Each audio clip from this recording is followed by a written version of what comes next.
नौवां अध्याय कार्तिकेय अन्वेषण और तारकासुर की अद्भुत वीरता। ब्रह्मा जी बोले, हे नारद, जब मैंने इस प्रकार तारक से युद्ध करते देखा तो कुमार जी के पास जाकर बोला, हे देवों के देव, मैंने तारक को वर दिया है जिससे यह विष्णु आदि की मारने से नहीं मरेगा, अतः आप इस युद्ध कीजिए, क्योंकि पार्वती सुत यह आपके सिवा किसी को मारे नहीं कर सकता।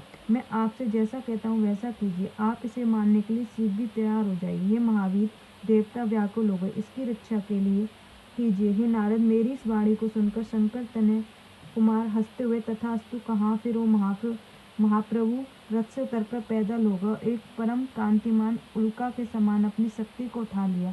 तब देवताओं को मारने वाले तारक ने देखकर कहा, हे शत्रुओं का प्रहार करने वाला वह कुमार यही है, परंतु मैं एक ही इस कुमार को तथा सब वीरों सहित तुम्हारे लोकपालों को गणों को युद्ध में मार सकता हूँ। ऐसा कह वह महाबली कुमार की ओर वक्र दृष्टि से देखता हुआ अपनी एक परम अद्भुत शक्ति को धारण कर युद्ध करने चला गया। फिर देवताओं ने कहा, अरे मूर्खों, तुमने इस बालक को मेरे सामने क्यों कर दिया?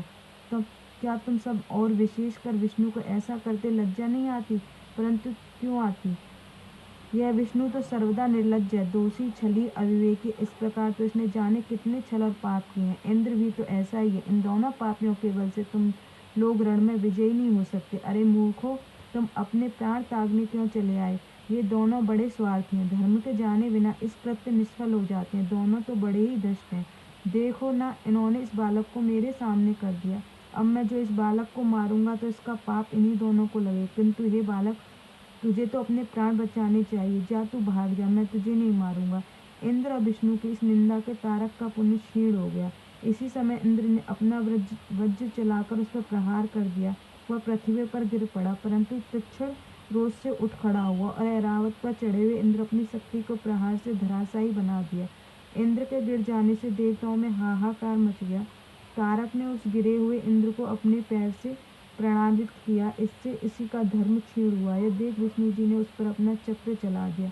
विष्णु के चक्र ने उसे ताड़ित कर धराशायी बना दिया, परंतु वह शीघ्र ही उठ पड़ा और अपनी प्रचंड शक्ति से विष्णु जी को मारा तो तत्काल मूर्छित गिर पड़ा और देवताओं में हाहाकार मच गया। विष्णु जब उठे तो वीरभद्र ने अपना चंडशूल लेकर प्रतापशाली दैत्य पर आक्रमण कर दिया। उसके लगने से तारकासुर भूमि पर गिर पड़ा, किंतु तत्क्षण उठकर उसने अपनी शक्तिशीला चला वीरभद्र को धराशायी बना दिया। क्षण भर में के लिए वीरभद्र को मूर्छा आ गई। देवताओं में हाहाकार मचने लग गया। तारकासुर महाकाल के समान चमकने लग गया। इस वीरभद्र उठकर फिर उसे मारने चला, तब कुमार ने आगे बढ़कर उसे मना कर दिया। इसी सब महापाल चतुर्थ कुमार खंड का 9वां अध्याय समाप्त। जय गुरु जी, शुक्राना।